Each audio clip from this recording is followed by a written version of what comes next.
Gente, é esquisito, né? Quando a gente perde alguém, a vida parece que dá uma freada de mão.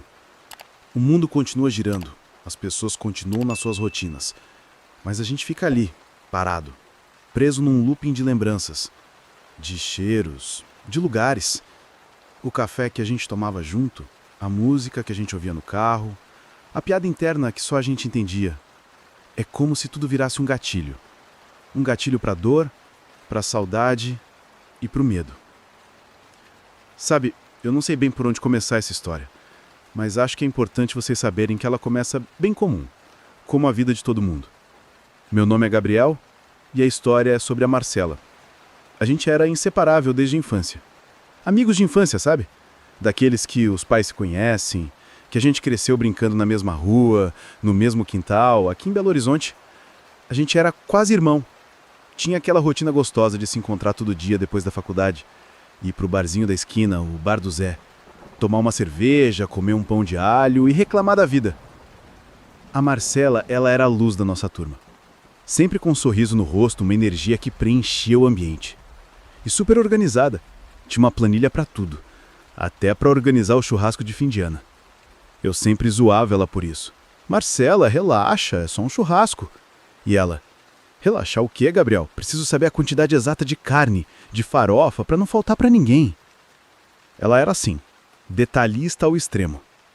E engraçado, ela sempre usava a mesma caneta, uma Bic preta. Não importava onde a gente estivesse. Se ela precisasse anotar alguma coisa, lá estava a Bic preta. É um detalhe bobo, né? Mas que hoje faz toda a diferença. A última vez que a vi, ela estava feliz. Tinha acabado de passar num concurso público para a área de perícia. Ia começar a trabalhar na Polícia Civil de Minas Gerais. Ela estava radiante. Gabriel, pensa só, eu vou ser uma perita de verdade. Acha que vou conseguir resolver os casos? E eu? Claro que vai, Marcela. Se tem uma pessoa que consegue resolver tudo, essa pessoa é você. Eu nem imaginava que a gente estava tendo a nossa última conversa. 3 dias depois, o telefone tocou. Era o pai dela. A voz dele, eu nunca vou esquecer. Era um som quebrado, cheio de tristeza e desespero. Ele me disse que a Marcela tinha morrido, que encontraram ela morta no apartamento dela. O mundo parou. E depois, virou um borrão. Os dias seguintes foram uma neblina. O velório, o enterro no cemitério Bonfim, as pessoas, as palavras de conforto que eu não conseguia ouvir. Eu só conseguia pensar na Marcela, no sorriso dela, no cheiro do cabelo dela. E naquilo que o pai dela me disse, que a morte foi uma morte misteriosa. A polícia estava investigando. Mas sem sinais de arrombamento, sem indícios de briga, apenas a Marcela, no chão, com a vida escoando de seus olhos. Aí que a coisa começou a ficar estranha. Eu sei que o luto faz a gente ver coisa. A gente fica no limite do psicológico. Mas o que aconteceu comigo, gente, juro, não tem explicação. Uns 2 dias depois do enterro, eu estava em casa. Decidi arrumar as coisas dela para ajudar o pai dela. O pai dela me deu uma caixa com os pertences pessoais que a polícia liberou. Roupas, livros, algumas anotações. E a Bic preta. Eu peguei a caneta e por um instante o cheiro da Marcela veio forte. Aquele cheiro de lavanda que ela sempre usava. Fechei os olhos, a saudade apertou no peito. E aí a caneta caiu. Quando eu fui pegar, ela estava escrevendo sozinha. Eu sei que parece filme de terror, mas não foi um rabisco qualquer. Era a caligrafia da Marcela. Aquele A com a perninha para cima, sabe? Ela estava escrevendo uma palavra. R-E-L-O-G-I-O.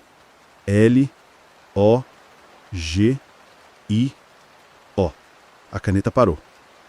Eu fiquei em choque. Lógico que eu tentei me convencer que foi minha imaginação, a saudade, o luto, tudo misturado. Mas no dia seguinte eu estava de novo na casa dela e vi o relógio na parede da sala.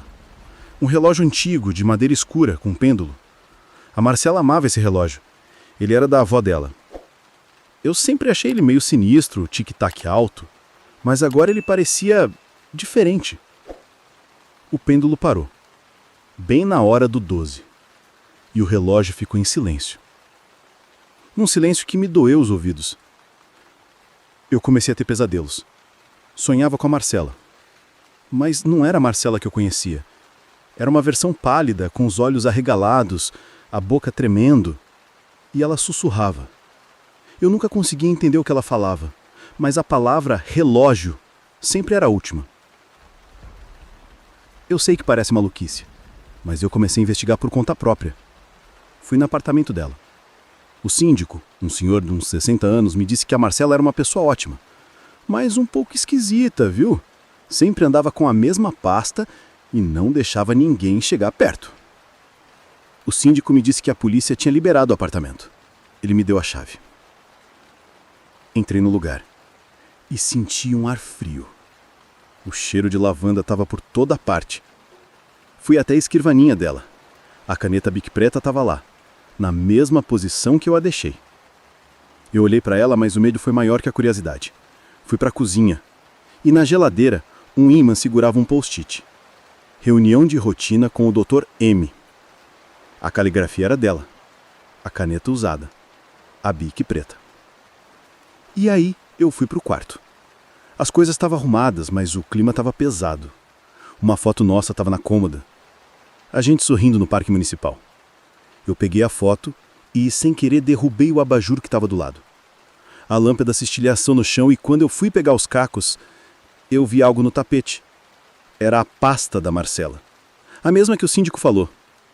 Dentro tinha um monte de papéis. Relatórios de perícias que ela tinha feito. A maioria coisas simples. Roubos, acidentes. Mas um me chamou a atenção. Era um caso de homicídio. O caso de uma mulher encontrada morta num motel com um bilhete misterioso no bolso. O bilhete dizia: "O tempo está correndo." No canto do relatório, uma anotação de caneta. A Bic preta. A mesma caligrafia. O relógio. O quebra-cabeça começou a se encaixar. O relógio, os relatórios, a Bic preta. Eu me lembrei da última conversa com a Marcela. Ela me disse que estava investigando algo grande. Algo que envolvia um policial aposentado e um esquema de corrupção. Ela me disse que tinha uma pista.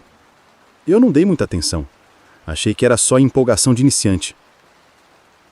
Liguei pro delegado que estava no caso da Marcela. Um cara sério, com um sotaque de BH bem carregado. O caso dela foi fechado, cara. Morte natural. A perícia não achou nada de estranho. E a gente não pode investigar mais nada sem uma ordem judicial. Eu tentei argumentar, falei da caneta, dos bilhetes, do relógio. Ele me ouviu com paciência, mas a voz dele era de quem estava falando com um maluco. Sinto muito, garoto. Você precisa de ajuda. O luto é complicado, eu entendo. Mas eu não era maluco. Eu sabia que a Marcela estava tentando me dizer alguma coisa. E no dia seguinte eu fui até o túmulo dela no cemitério Bonfim. Eu estava lá, parado, quando senti uma pontada de fio. O tempo fechou de repente, e na lápide, a grama que cobria a terra parecia se mover, se arrastando para o lado. E ali no chão, bem no centro, vi uma pequena caneta Bic preta. A tampa dela, que estava aberta, se fechou devagar. Eu sei que parece impossível, mas eu juro, a tampa se fechou sozinha. E no mesmo instante, comecei a sentir uma presença. Um arrepio na nuca, como se alguém estivesse me observando. E o cheiro de lavanda, de novo. Eu me virei.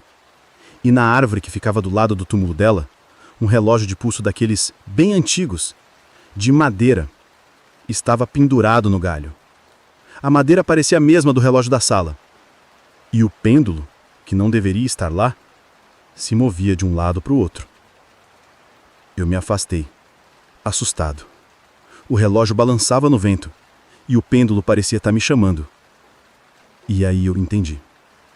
A Marcela não morreu. Ela foi assassinada. E a Bic preta, a pasta, o relógio, eram pistas. E agora eu preciso descobrir que o de fato aconteceu. Não só por mim, mas por ela, para que a morte da minha amiga não seja mais um caso misterioso arquivado, para que a história dela, que tinha tudo para ser longa e cheia de felicidade, não termine assim. Eu sei, é muita coisa para digerir. Um quebra-cabeça sem todas as peças. Mas eu sei que a Marcela está tentando me ajudar. E eu não vou desistir. Mas me diz aí, o que vocês acham que o relógio e a bique preta significam? O que a Marcela estava tentando me dizer? Será que é só o meu psicológico? Ou tem algo a mais nessa história? Me conta o que você faria no meu lugar. Vamos tentar desvendar isso juntos. Oi, pessoal. Tudo bem? Olha, eu tô aqui para contar uma história que, sinceramente, ainda me deixa com os pelos da nuca arrepiados. É uma coisa que aconteceu na minha vida. Algo que mudou tudo e que, por mais que eu tente, não consigo explicar.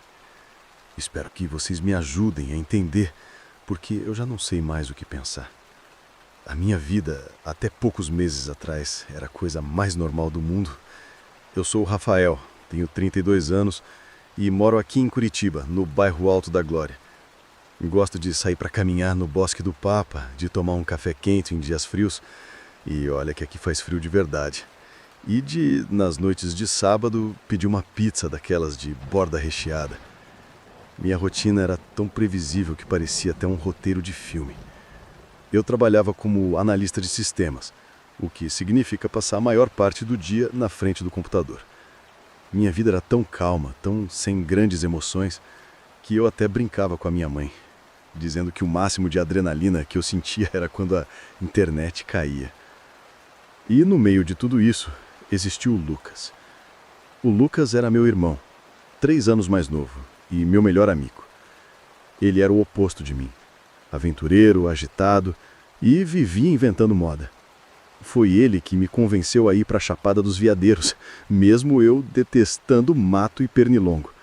E foi por causa dele que eu comecei a gostar de sertanejo, mesmo jurando de pé junto que nunca ia ouvir. A gente se falava todo dia. A gente dividia um apartamento aqui no Água Verde, um lugar antigo, com um cheiro de madeira e com um corredor escuro que me dava um pouco de agonia, mas que a gente chamava de lar. O Lucas era a luz da casa, sabe? Ele chegava em casa cantando, fazendo piada, e o silêncio nunca durava muito. Aí, de repente, o silêncio virou a única coisa que eu tinha. O Lucas sofreu um acidente de carro. Ele estava voltando do trabalho, no viaduto da Avenida das Torres, quando um motorista bêbado invadiu a pista e bateu de frente. A batida foi tão forte que não sobrou nada. O mundo parou para mim. Eu me lembro de ter recebido a ligação da polícia, mas o som parecia estar abafado e eu só conseguia ouvir a minha própria respiração.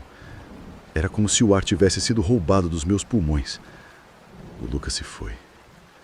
Meu irmão, meu amigo, a minha luz.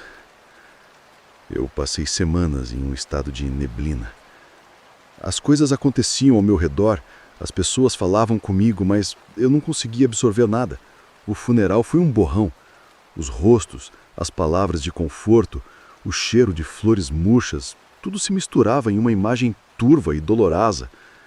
A casa, antes cheia de risadas e música alta, se tornou um túmulo. O silêncio era tão pesado que chegava a doer. Eu tentava seguir a minha rotina, mas a ausência dele era como um buraco gigante que eu não conseguia preencher. Foi aí que as coisas estranhas começaram. No início era sutil. Eu chegava em casa, depois de mais um dia no trabalho, e sentia um cheiro familiar. Não era o cheiro do perfume dele, mas algo mais sutil. Era o cheiro de sabão em pó com amaciante que ele usava nas roupas. Eu fechava os olhos, respirava fundo, e por um segundo parecia que ele tinha acabado de sair do banheiro. Mas o cheiro sumia tão rápido quanto aparecia. Eu pensava que era a saudade me pregando peças. Depois as coisas ficaram mais nítidas. Eu estava no quarto dele, tentando organizar as coisas para dar para a caridade, quando vi a prancheta de desenho que ele sempre usava. Ele era muito bom, um artista de mão cheia. A prancheta estava aberta, com um desenho pela metade. Uma rua comum. A prancheta estava em cima da cama dele. No dia anterior, eu tinha certeza de que a tinha deixado na mesa de cabeceira. Eu me convenci de que tinha me confundido, que a dor estava me deixando confuso. Mas aí veio a primeira vez que a ficha realmente caiu. Uma noite, eu estava no meu quarto, com a porta fechada, tentando me distrair com o livro. De repente a porta rangeu. Abriu devagar. Aquele corredor escuro, que eu já detestava, parecia ainda mais sombrio. E eu vi a figura dele. O Lucas. Ele estava parado na porta do meu quarto. Era uma sombra, uma silhueta escura, mas eu sabia que era ele. Não tinha a menor dúvida. Ele estava de costas para mim. Eu não conseguia ver o rosto dele, e ele parecia estar com as mãos no bolso da calça. Ele ficou lá por uns segundos. Eu não conseguia me mover. A boca estava seca e o coração disparado. De repente ele se virou.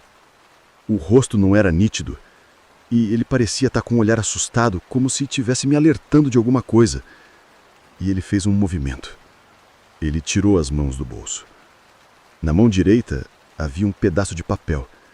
Ele o ergueu, mas estava escuro demais para ver o que estava escrito, e ele fez o gesto de me entregar.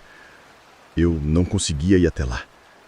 Ele se aproximou, estendendo a mão, e o ar ficou gélido.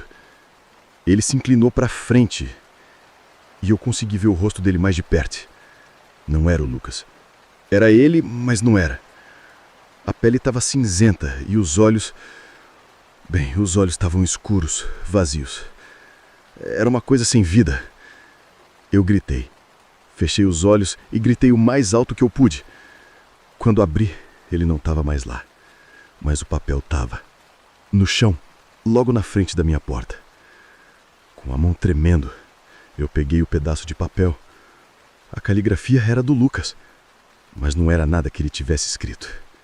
Era um número de telefone e o nome de uma pessoa. Eu não conhecia nenhum dos dois. No dia seguinte procurei o nome na internet. Eram um homem e uma mulher, vizinhos de bairro, que moravam perto da Praça Osório. Eu passei semanas tentando entender. Pesquisei mais a fundo. Descobri que o homem, o Sr. Arnaldo, havia testemunhado o acidente.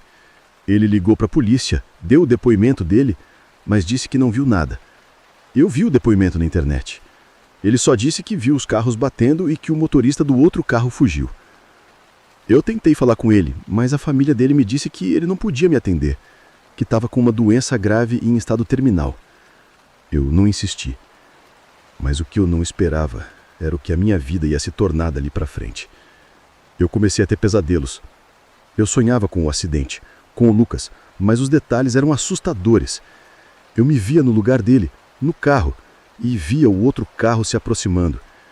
E eu via o motorista. Era o Sr. Arnaldo. Eu comecei a investigar por minha conta. Fui atrás dos documentos do acidente, da perícia, e descobri algo que ninguém havia me contado. A perícia técnica, feita logo depois do acidente, havia detectado um segundo impacto. Um impacto sutil, mas que não era do acidente principal. E o que a polícia não sabia é que a perícia técnica não havia sido conclusiva. Havia sido um impacto de outro carro que bateu na lateral do carro do Lucas depois do impacto inicial. Mas a polícia disse que era impossível rastrear o carro.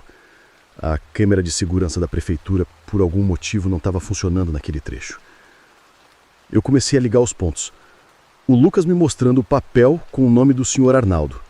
O Sr. Arnaldo, que foi a primeira pessoa a chegar na cena do acidente, mas que não contou o que viu. E os meus pesadelos que me mostravam a verdade. Eu comecei a investigar a vida do Sr. Arnaldo e descobri que ele estava no hospital, em estado grave. Eu liguei para o hospital tentando saber se eu poderia visitá-lo. Não consegui, mas não desisti. Uma noite, eu recebi uma ligação de um número desconhecido. A voz era de uma mulher. Ela disse que era filha do Sr. Arnaldo e que o pai dela estava me procurando. Eu fiquei gelado. Ela me disse que o pai dela estava no hospital e que ele tinha me visto. Não sabia como nem porquê, mas ele tinha me visto. Ele queria me contar alguma coisa. Eu fui para o hospital no dia seguinte. Quando cheguei lá, ele estava em coma. Ele nunca mais acordou. Mas a filha dele me deu um envelope. Dizia que o pai dela havia pedido que entregasse aquilo a mim, se eu aparecesse. Eu abri o envelope. Tinha um pedaço de papel.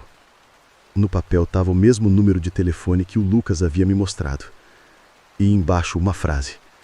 Ele não estava sozinho no carro. O que será que ele quis dizer? O Lucas estava sozinho no carro? Eu sei disso. Ou, pelo menos, eu achava que sabia. O que aconteceu na estrada. O que o Sr. Arnaldo viu que não contou para a polícia. E o que a presença do Lucas aqui, na minha casa, significa. Ele estava tentando me dizer alguma coisa. E o que era?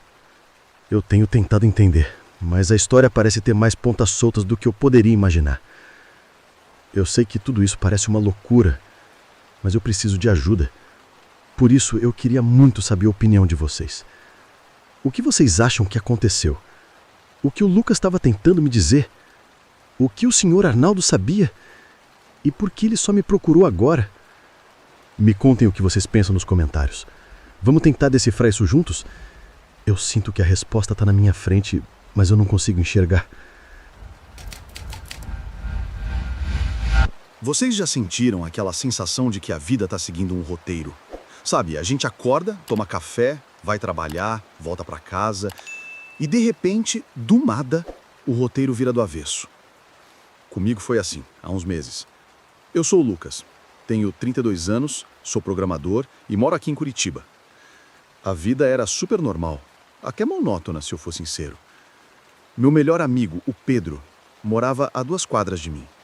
A gente se conhecia desde a época da escola e a rotina era quase um ritual. Toda quinta-feira, depois do trabalho, eu passava no apartamento dele e a gente pedia pizza. A dele era de frango com catupiry, a minha de calabresa com borda recheada. A gente jogava videogame até de madrugada ou ficava conversando sobre a vida, sobre o que a gente queria para o futuro. Ele sonhava em abrir uma cafeteria e eu em ter um cachorro. O Pedro tinha um jeito único. Era um cara de riso fácil, mas meio caladão. Nunca falava muito da vida dele, dos problemas. A gente era amigo, mas ele era mais fechado, sutil. E tinha um costume meio estranho. Ele escrevia bilhetes para si mesmo.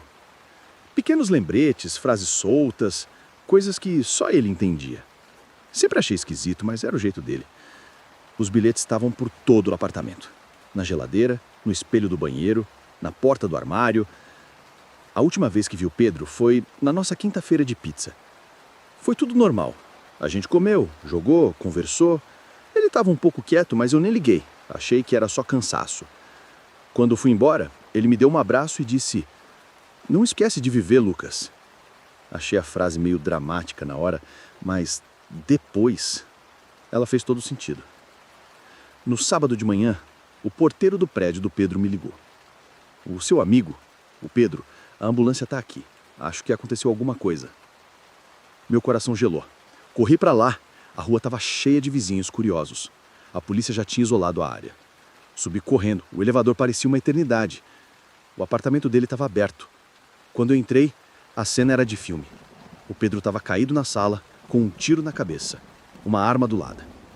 Tudo parecia indicar suicídio. Mas não fazia sentido. O Pedro não era assim. A gente tinha conversado há 2 dias. Ele parecia normal. A polícia tratou o caso como suicídio. O legista confirmou o tiro a queima-roupa. A perícia disse que não havia sinais de luta, nem de arrombamento. A família dele, que morava no interior, aceitou a versão. Mas eu não conseguia. Tinha algo errado. E a primeira coisa que me chamou a atenção quando a poeira baixou e eu pude ir no apartamento dele de novo para ajudar a família a organizar as coisas, foi um dos bilhetes, no espelho do banheiro. O bilhete dizia: "Ele está me observando." A letra era dele, inconfundível, mas o "ele" parecia ter sido escrito com mais força, quase rasgando o papel. As semanas seguintes foram um borrão. Luto, tristeza, raiva. Eu perdi meu melhor amigo e o roteiro da minha vida foi rasgado. O tempo passou e a saudade virou uma dor crônica. Eu comecei a ter dificuldade de dormir. Todo dia eu acordava de madrugada. Me sentia observado, como se algo ou alguém tivesse no meu quarto. Lembro que uma noite, no ápice da insônia, ouvi um barulho na sala. Um barulho sutil, como se alguém estivesse arrastando uma cadeira. Meu corpo congelou. Fui na ponta dos pés até a sala. Não tinha nada. Mas a cadeira da minha escrivaninha estava encostada na mesa, sendo que eu tinha certeza que a deixei no meio da sala antes de dormir. Passei a ir ao apartamento do Pedro com frequência. Era como uma peregrinação. Comecei a observar cada detalhe, o bilhão de bilhetes que ele tinha espalhado. Tentei achar um padrão, uma lógica, algo que a polícia não viu. A maioria era sobre coisas banais, tipo comprar pão, ligar para minha mãe, mas alguns eram estranhos. A porta vai fechar. Não pule. Os segredos morrem em silêncio. Um dia, enquanto olhava uma foto dele na sala, senti um cheiro forte de café. O cheiro favorito do Pedro, que ele sempre fazia quando ia programar. Era tão forte, tão real, que eu me virei esperando ver a caneca em cima da mesa. Mas não tinha nada. E quando me virei de volta para a foto estava virada para baixo. Eu me arrepiava todo, mas a voz do meu lado racional dizia que era saudade. O cérebro tentando preencher a ausência. Mas o que aconteceu na semana seguinte não tinha como ser a saudade. Eu estava no meu apartamento, sozinho. A TV estava ligada, mas o som no mínimo. Eu estava no meu celular, respondendo um e-mail, e, de repente, a TV desligou sozinha. Depois de alguns segundos, ela ligou de novo, mas na tela, em vez da programação, estava uma sequência de números e letras. Parecia um código. Eu sou programador, eu entendo de código. A sequência era familiar. Eu já tinha visto antes, mas não lembrava onde. Eu bati uma foto da tela, a TV desligou de novo e não ligou mais. Na manhã seguinte, eu liguei para um técnico, mas a TV estava funcionando perfeitamente, como se nada tivesse acontecido. Eu tentei reproduzir o código na minha cabeça. Tentei decifrar. E foi aí que me atoquei. Não era um código. Eram coordenadas geográficas. No início da história, quando eu falei que o Pedro escrevia bilhetes, eu não falei todos os lugares. Ele tinha uma mania estranha, sabe? Ele sempre pegava uma nota de R$ 2 e escrevia um bilhete ali também. Às vezes, um bilhete pequeno na nota. Às vezes, um bilhete grande que ele dobrava e guardava dentro da carteira. Tinha a ver com a crença dele em dar um novo propósito para as coisas que a gente considera insignificante. Quando a família dele foi organizar as coisas, eles me pediram para eu conferir a carteira dele. Tinha uns cartões de banco, documentos, mas não tinha nota de R$ 2. Aquela sequência de números e letras que apareceu na TV não era um código, era um código de cofre. Eu conheci o cofre dele. Era um cofre pequeno que ele mantinha no escritório. A família dele não sabia. A gente usava para guardar as chaves da casa, uns documentos. Eu corri para o apartamento do Pedro. O porteiro me olhou estranho, mas deixou eu entrar. Fui direto para o escritório. O cofre estava no lugar, escondido atrás de uns livros. Digitei a sequência de números e letras que vi na minha TV e o cofre destrancou. Dentro não tinha dinheiro nem joias. Tinha uma nota de R$ 2, dobrada, e um bilhete. A nota, a mesma de sempre, rasgada. E o bilhete. Ele sabe. Fui enganado. Não confie no nome borrado. O nome estava manchado e impossível de ler. A nota de R$ 2 também tinha um nome. Mas o papel estava rasgado. Apenas a inicial do nome era visível. Uma letra J. Eu voltei para casa chocado. Era um bilhete de despedida? Não parecia. Parecia um alerta. Eu comecei a questionar tudo. Quem é o ele? Quem é J? E a nota rasgada? Foi o Pedro que rasgou? E por que só eu que estou recebendo essas mensagens? Por que a TV ligou sozinha? A cadeira arrastou? O café? Será que não foi a saudade me pregando peças? E se ele, de alguma forma, está tentando me avisar? O caso do Pedro me assombra. A polícia fechou o caso como suicídio, mas eu sei que não foi. Eu vejo as mensagens dele em todo lugar. Eu não consigo mais dormir direito. Tenho a sensação de que o Pedro está me observando, ou mais do que isso, está tentando me guiar para um lugar que nem ele nem eu sabemos para onde vamos. Eu só sinto que a resposta está perto. E vocês, o que acham? Quem é o ele? Quem é o J? Será que o Pedro realmente tirou a própria vida? Ou será que ele foi assassinado e, de alguma forma, está tentando me dizer quem foi? Deixem suas teorias aqui nos comentários. Eu preciso de ajuda para desvendar esse mistério. E assim encerramos nosso episódio de Relatos Reais de hoje. Espero que tenham gostado dos relatos e se assustado. Me conte nos comentários o que vocês acharam do episódio de hoje. E não se esqueça que amanhã à meia-noite tem episódio novo. E, a seguir, deixarei outros 2 vídeos que provavelmente vocês irão gostar. Te aguardo lá. Fui!